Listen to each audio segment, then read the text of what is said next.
نحمدہ ونصلی ونسلم علی رسولہ الکریم، اما بعد، فاعوذ باللہ من الشیطان الرجیم، بسم اللہ الرحمن الرحیم۔ سمپل جنہ کورس کا یہ 13th لیسن ہے۔ ایس جے کورس کے 2 پارٹس ہیں۔ پارٹ 1 ہے تھاٹس آن گیٹنگ اپ، یعنی صبح سو کر اٹھتے ہی خیالات کیسے ہونے چاہیے، اور پارٹ 2 ہے تھنگس ٹو ڈو ڈیلی۔ اس پارٹ میں بتایا جائے گا کہ دن بھر ہمیں کون سے عمل کرنے چاہیے جو ہمیں جنت کا مستحق بنا دیں گے۔ ابھی تک ہم نے پارٹ 1 میں شامل شکرانے کے 2 جملے شکر کے جذبے کے ساتھ اور 10 قرآنی آیات پر بات کی ہے۔ آج انشاءاللہ 11ویں آیت پر غور و فکر کریں گے۔ ہمارا وجود مرکب ہے جسم اور روح کا۔ جسم کے غذا سب کو معلوم ہے، کھانا پینا، گھومنا پھرنا، ملنا جلنا، شہوات کو پورا کرنا، دنیا کی آسائشوں کو حاصل کرنا، مال و دولت جمع کرنا۔ اور روح کی غذا ہے اللہ سبحانہ و تعالیٰ کا ذکر، ان کی یاد، ان کی اطاعت، اللہ سبحانہ و تعالیٰ کی قربت۔ روح ان سے ملنا چاہتی ہے۔ جسم کو سکون ملتا ہے دنیا کی مادی چیزوں سے، روح کو سکون ملتا ہے اللہ سبحانہ و تعالیٰ کے ذکر میں اور فکر میں، ان کی اطاعت میں، ان کی یاد میں۔ ہم نے پہلے بھی ایک آیت کا مطالعہ کیا ہے، الا بذکر اللہ تطمئن القلوب، جان لو کہ اللہ کے ذکر سے ہی دلوں کو سکون نصیب ہوتا ہے۔ اور آج کی آیت ہے وَلَا تَكُونُوا كَالَّذِينَ نَسُوا اللَّهَ فَأَنسَاهُمْ أَنفُسَهُمْ، اور ان لوگوں کی طرح نہ ہو جانا جنہوں نے اللہ کو بھلا دیا تو اللہ نے ان کو ان کی جانوں سے بھلا دیا۔ سورہ حشر قرآن پاک کی 59ویں سورہ ہے اور یہ اس کی 19ویں آیت ہے۔ اس آیت میں اللہ سبحانہ و تعالیٰ انسانوں کو نصیحت کر رہے ہیں کہ دیکھو، اگر ہمیں بھولو گے تو اس کا نتیجہ تم کو اس صورت میں بھگتنا پڑے گا کہ تم خود اپنے آپ کو بھول جاؤ گے۔ اپنے آپ کو بھولنے کا مطلب یہ نہیں کہ انسان اپنا نام بھول جائے، اپنا گھر بار بھول جائے، یا کھانا اور کمانا بھول جائے، جسمانی تقاضے بھول جائے، ملنا جلنا، گھومنا پھرنا، یہ سب بھول جائے۔ نہیں، وہ بھولتا ہے تو اپنی حقیقت، اور انسان کی حقیقت ہے کیا؟ وہ ہے اس کی روح۔ روح کی حقیقت کا پتہ ایسے چلتا ہے کہ جب ہم اپنی ماں کے رحم میں پورے بن جاتے ہیں تب بھی ہماری کوئی حیثیت نہیں ہوتی ہے۔ جب ہمارے جسم میں وہ روح ڈالی جاتی ہے جو ایک عرصے تک اللہ سبحانہ و تعالیٰ کے ساتھ رہ چکی تھی، تب ہم انسان کا روپ دھارتے ہیں اور اس دنیا میں آتے ہیں۔ پھر یہاں کچھ عرصہ رہ کر یہ جسم مردہ ہو جاتا ہے، مگر روح زندہ رہتی ہے، اور جہاں سے آئی تھی یعنی اللہ سبحانہ و تعالیٰ کے پاس سے، وہیں ان کے پاس واپس چلی جاتی ہے۔ تو پتہ یہ چلا کہ انسان کی اصل حقیقت تو روح ہے، لیکن انسان اس کو ہی بھول جاتا ہے اور جسم کی فکر میں لگ جاتا ہے۔ حالانکہ جسم تو ایک برتن کی طرح ہے، اس برتن کے اندر جو چیز ہے وہ دراصل حیثیت رکھتی ہے، اس کی اہمیت ہوتی ہے، وہی اصل چیز ہوتی ہے۔ اس بات سے یہ پتہ چلتا ہے کہ یہ دنیاوی زندگی یا جسمانی زندگی تو بہت تھوڑی سی ہے، ختم ہو جائے گی، تو بہت بڑی بے وقوفی ہوگی کہ اگر اس جسمانی زندگی کو کام میں لا کر جنت پانے کی کوشش نہ کیے۔ فرمایا رسول اللہ صلی اللہ علیہ وآلہ وسلم نے، الدنیا مزرعۃ الآخرہ، دنیا آخرت کی کھیتی ہے۔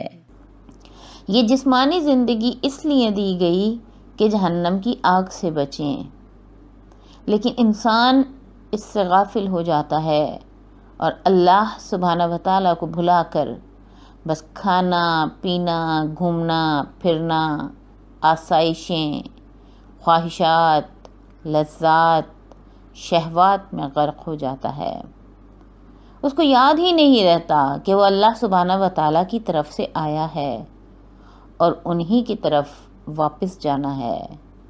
وہ اس کے ساتھ ہیں، وہ اس کو دیکھ رہے ہیں، اس کو سن رہے ہیں۔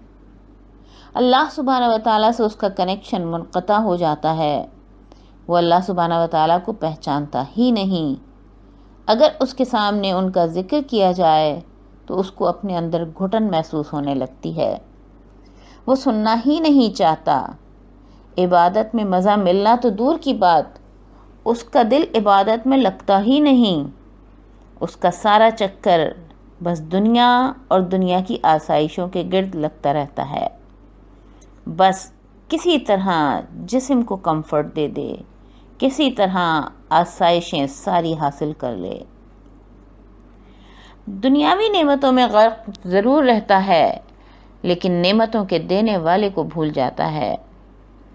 تو جب وہ اللہ سبحانہ و تعالیٰ کو بھول جاتا ہے تو وہ اس کو اس کی اصل حقیقت سے بھلا دیتے ہیں، اور پھر اسے ان باتوں کی، ان کاموں کی فکر نہیں ہوتی جس سے آخرت میں کامیاب ہو سکے۔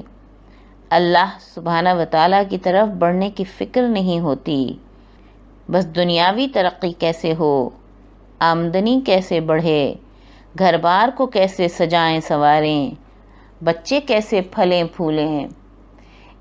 انسان کچھ بھی کر لے، لیکن at the end of the day موت تو آ ہی جائے گی نا۔ یہ دنیاوی خواہشات، لذات میں اگر کچھ کمی رہ بھی گئی تو کوئی فرق نہیں پڑتا، اگر فرق پڑتا ہے تو آخرت کی تیاری میں اگر کمی رہ جائے گی۔ کبھی بیٹھ کر سوچیں کہ آپ کو اللہ سبحانہ و تعالیٰ نے کیوں پیدا کیا، وہ آپ سے کیا چاہتے ہیں، انہوں نے جو یہ جسمانی نعمت آپ کو دی ہے اس کے بارے میں کچھ آپ کو حکم بھی دیے ہیں یا نہیں؟ لَهُمْ قُلُوبٌ لَا يَفْقَهُونَ بِهَا وَلَهُمْ أَعْيُنٌ لَا يُبْصِرُونَ بِهَا وَلَهُمْ آذَانٌ لَا يَسْمَعُونَ بِهَا أُولَئِكَ كَالْأَنْعَامِ بَلْ هُمْ أَضَلُّ أُولَئِكَ هُمُ الْغَافِلُونَ۔ ان کے دل ہیں لیکن وہ اس سے سمجھتے نہیں ہیں، سوچتے نہیں ہیں۔ ان کی آنکھیں ہیں پر وہ اس سے دیکھتے نہیں ہیں۔ ان کے کان ہیں لیکن وہ اس سے سنتے نہیں ہیں۔ اولئک کالانعام، وہ جانور کی طرح ہیں، بل ہم اضل، بلکہ اس سے بھی گئے گزرے۔ اولئک ہم الغافلون، اور یہی لوگ ہیں جو غافل ہیں۔ اس آیت سے پتہ چلتا ہے کہ یہ جسمانی زندگی اس لیے دی گئی کہ ہم اس کے ذریعے سے وہ اعمال کریں جو ہمیں اللہ سبحانہ و تعالیٰ کی سمجھ عطا فرمائیں۔ اپنے دلوں سے سوچیں، غور و فکر کریں، اپنی آنکھوں سے دیکھیں کائنات کی طرف، اور اپنے کانوں سے سنیں اللہ سبحانہ و تعالیٰ کی باتیں، اور ایسے عمل کریں جو اللہ سبحانہ و تعالیٰ کی سمجھ عطا فرمائیں اور آخرت میں ہمیں جنت میں لے جانے والے بھی ہوں۔ اور اگر ہم اس جسم سے وہ کام نہیں لیے تو سمجھیں کہ ہم جانور کی طرح ہیں، بلکہ ہم اس سے بھی گئے گزرے ہیں۔ اس سے بھی بدتر ہیں اور اللہ سبحانہ و تعالیٰ سے غافل ہیں۔ اگر آپ اللہ سبحانہ و تعالیٰ کو بھولے ہوئے ہیں، ان کو جاننے کی خواہش بھی نہیں ہے، ان کا ٹاپک آپ کو انٹرسٹنگ نہیں لگتا، اور آپ یہ بھی دیکھتے ہیں کہ اللہ سبحانہ و تعالیٰ کو بھولے ہوئے بیشتر لوگ دنیا میں کامیاب بھی نظر آ رہے ہیں، تو آپ کو اطمینان ہو جاتا ہے کہ اللہ سبحانہ و تعالیٰ سے غفلت سے نقصان کون سا ہے۔ دنیا میں کامیاب ہونے کے لیے ضروری تو نہیں کہ اللہ سبحانہ و تعالیٰ کو یاد کیا جائے، ان کے کہنے کے مطابق اپنی زندگی گزاری جائے۔ لیکن پھر وہی بات آتی ہے جو اس کورس کی سب سے پہلی آیت میں بتائی گئی ہے کہ وَمَنْ كَانَ يُرِيدُ حَرْثَ الدُّنْيَا نُؤْتِهِ مِنْهَا وَمَا لَهُ فِي الْآخِرَةِ مِنْ نَصِيبٍ، کہ جو کوئی دنیا چاہتا ہے اس کو ہم دنیا میں سے دے دیتے ہیں، لیکن آخرت میں اس کا کوئی حصہ نہیں ہوتا ہے۔ پچھلی آیت میں ہم نے سمجھا تھا کہ اگر اللہ سبحانہ و تعالیٰ سے غافل رہ کر زندگی گزاری تو شیطان ساتھی بن جاتا ہے اور پھر وہ آپ کو دنیا میں پھنسائے رکھتا ہے، اور آج کی آیت میں یہ سمجھا کہ اگر اللہ سبحانہ و تعالیٰ کو بھلا کر زندگی گزاری جائے تو اللہ سبحانہ و تعالیٰ انسان کو اس کی جان سے بھلا دیتے ہیں، یعنی انسان مادی لذتوں اور خواہشات میں غرق ہو کر اپنی تخلیق کے مقصد کو بھول جاتا ہے، آخرت کے لیے نیک اعمال کے ذخیرے کو جمع کرنا بھول جاتا ہے۔ نذیر اکبر آبادی کا ایک شعر اس بات کی بہترین عکاسی کرتا ہے: جس کام کو جہاں میں تو آیا تھا اے نذیر، جس کام کو جہاں میں تو آیا تھا اے نذیر، خانہ خراب تجھ سے وہی کام رہ گیا، اپنی اصلی ضرورت کو بھول گیا۔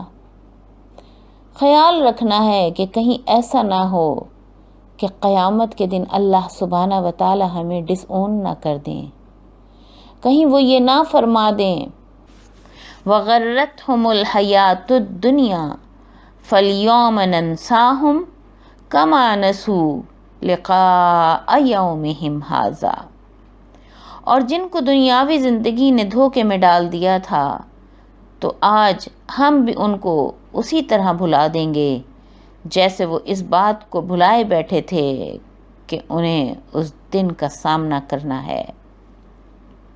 آج کی آیت میں اللہ سبحانہ و تعالیٰ یہ سمجھا رہے ہیں کہ اگر کوئی اللہ سبحانہ و تعالیٰ کو بھول جائے تو وہ لازماً اس چند روزہ دنیاوی زندگی میں غرق ہو جائے گا اور اپنی نہ ختم ہونے والی اخروی زندگی کے لیے اعمال نہ کر پائے گا جس سے جنت کا مستحق بن سکے۔